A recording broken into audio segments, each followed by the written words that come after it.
রাতের বেলা হঠাৎ করে খুবই ভর্তা খেতে ইচ্ছে করছিল, তাই ঝটপট করে ডিমের ভর্তা বানিয়ে ফেললাম। আসসালামু আলাইকুম এভরিওয়ান, আজকে আমি তোমাদের সাথে শেয়ার করব আমি কিভাবে ডিমের ভর্তা করি। শুটকি বা অন্যান্য ভর্তা করতে একটু সময় লাগে, আর আমার কাছে ইনগ্রেডিয়েন্টসও ছিল না, তাই আমি ডিমের ভর্তাটাই করে ফেললাম। সো ফার্স্টেই আমি সরিষার তেল দিয়ে একটু রসুনগুলোকে ভেজে নিচ্ছি। রসুনগুলো এমন ভাবে ভাজতে হবে যাতে ভেতর থেকে প্রপারলি সেদ্ধ হয়। আমার তো পার্সোনালি রসুন অনেক বেশি পছন্দ, তাই আমি ট্রাই করি সব রকম ভর্তাতেই রসুন ইউজ করতে।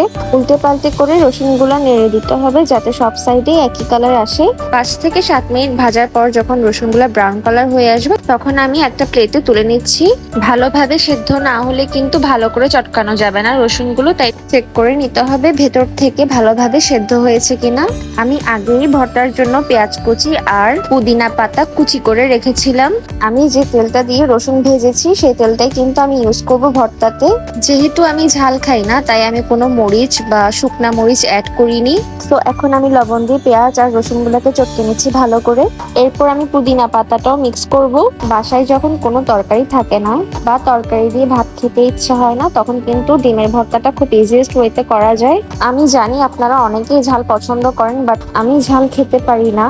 তবে কাঁচামরিচ তেলে যদি ভর্তাতে দেওয়া যায় তাহলে খুব সুন্দর একটা ফ্লেভার আসে, আর ঝালও তেমন হয় না। আপনারা যারা ঝাল লাভার আছেন তারা তাদের পছন্দ মতো কাঁচামরিচ বা চিলি ফ্লেক্স ইউজ করতে পারেন। এখন আমি দিয়ে দিচ্ছি লেফট ওভার সরিষার তেলটা। ভালোভাবে মেখে নেওয়ার পর আমি সবার লাস্টে লেবুর রস দিয়ে দিব। লেবুর রসের কারণে কিন্তু ভর্তার টেস্টটা আরো এনহ্যান্স হয়। দেন আবারও ভালো করে মিক্স আপ করলেই হয়ে গেল ডিমের ভর্তা। আমি তো এখন এই ভর্তাটা পান্তা ভাতের সাথেই খাবো।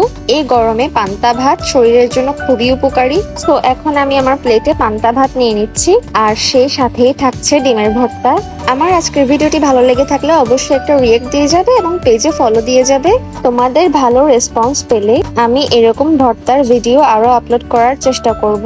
আজকের মতো এখানেই বিদায় নিচ্ছি। সবাই ভালো থেকো, সুস্থ থেকো। আল্লাহ হাফেজ, টেক কেয়ার, বাই বাই।